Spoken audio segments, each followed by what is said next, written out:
Hey, this is Ollie from metal.de again, and we're at the Summer Breeze Festival right in the backstage area. I just caught the guys from Siamese, from Copenhagen, and I'm really looking forward to those handsome boys.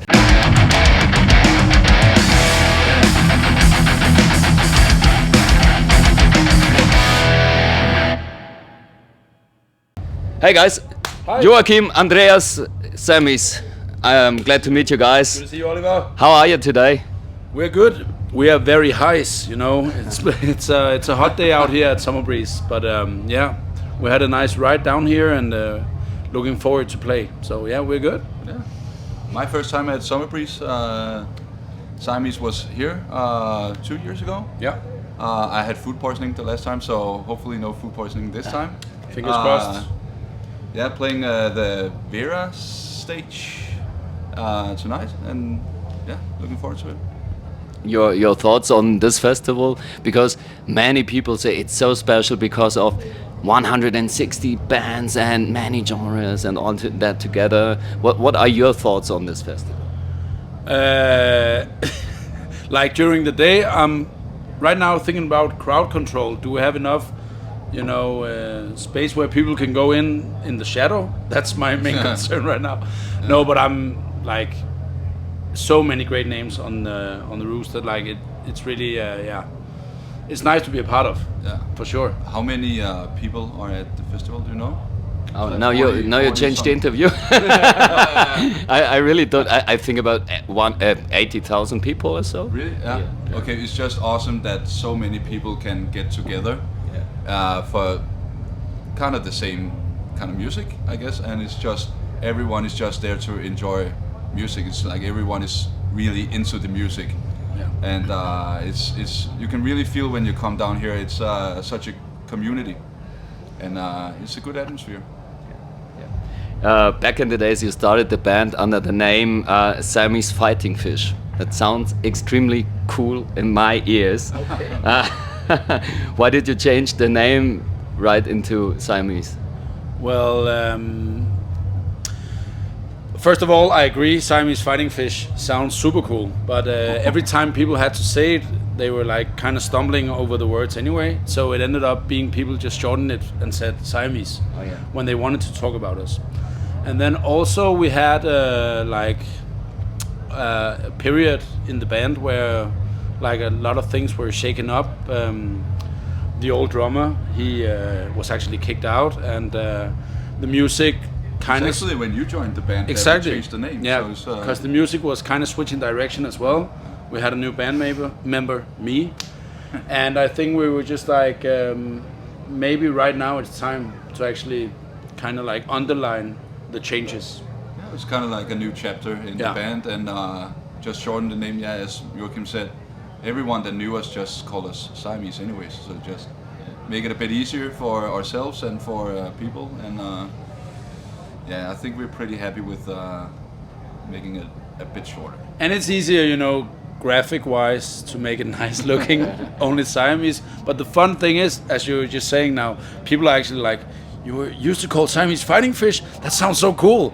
Like, yeah, for sure. No one thought it sounded cool back then. Yeah, exactly. They were just stumbling like, yeah.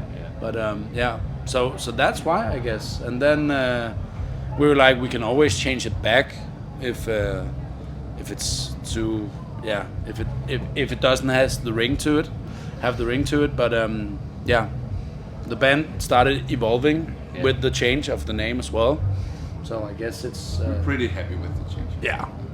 I didn't mean that the name is lame, so to say, but I just wanted to hear if anything if the changing of the name had an impact into the music, and I guess you teased some like that. Yeah, like a lot of the influence on what direction the music is going into when we're writing is Andreas's, like what he gets his ideas from, and yeah, when we changed the name, it was like Andreas had a really thing for like stringy UK Telecaster pickup thing. So like the whole sound was kind of changing. We knew it was changing quite a lot from the former album before I joined.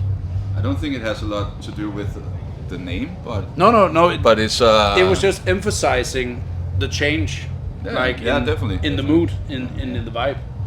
Yeah, but it wasn't like, oh, Siamese, so it should sound more like this. I agree on that, but yeah. Yeah, it was just a new chapter, new name. Yeah.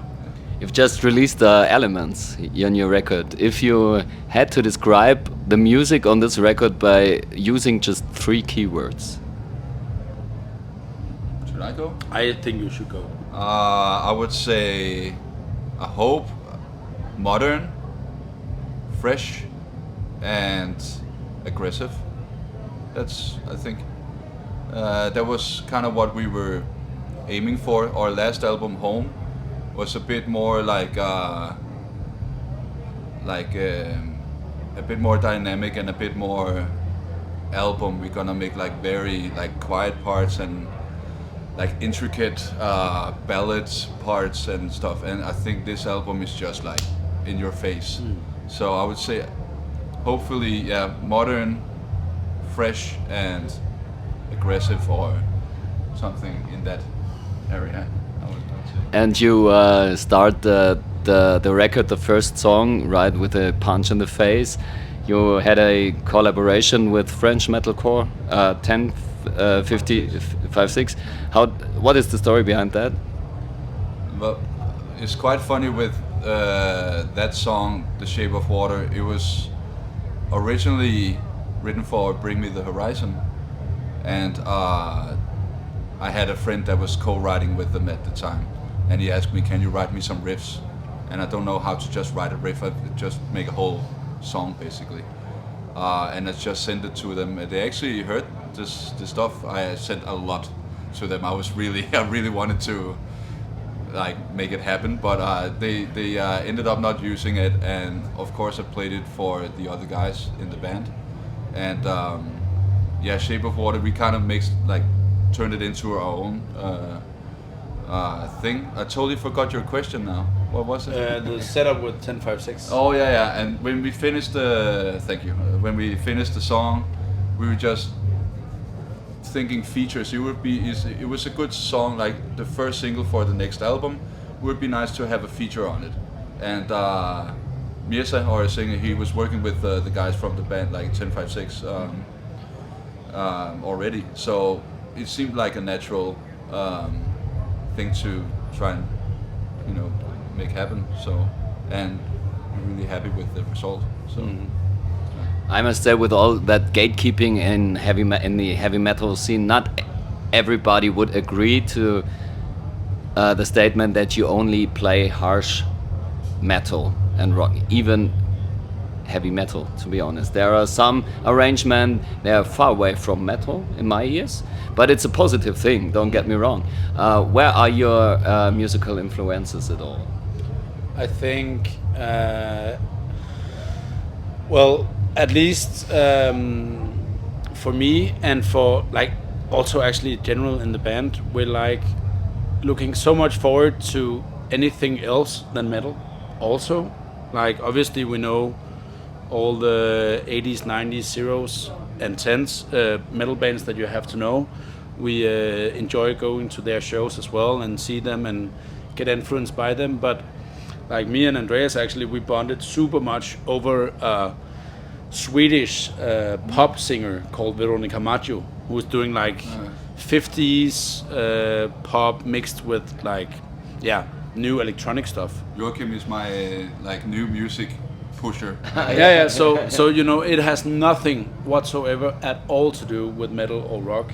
What we listen to also, and yeah, sometimes me and Andreas we're in the tour bus, being like, "What the fuck is this? This is so nice." It's like more Scandi pop or whatever. Or yeah, indie, exactly. Whatever. Yeah. And I'm not sure you can like hear it directly in the songs, but at least it gives us some extra, spice to creating. I think we're inspired by everything basically. Also on the new album we have a Ariana Grande cover, just because we liked the song, but it was kind of like an experiment where I took the a cappella from that song and just built some music over it, and we just ended up like keeping it as a cover. Yeah. But I think we've always tried to blend a lot of genres, and that's what we've always done, basically. So we listen to some rock, yeah, always, but we listen to everything, basically. And that's, I think, one of the reasons why we like a gateway band, as people keep calling us, because it's very poppy and you can sing along to it, and it's about relationships and like love and all that. And nights out, and Yeah, so I think. and then a breakdown.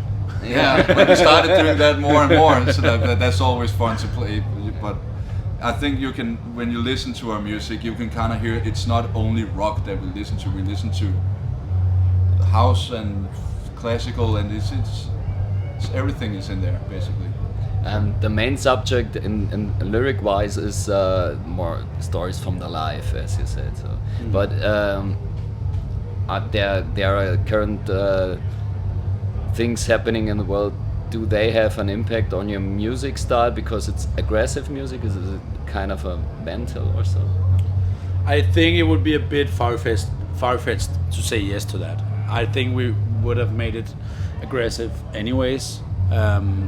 Obviously, and it should be Mirza who would emphasize on that if he like, but obviously there is stuff going on in the world that we have some strong opinions to, but it's like, it's a hard thing to like directly put into the music, and we have a voice when we're out there playing.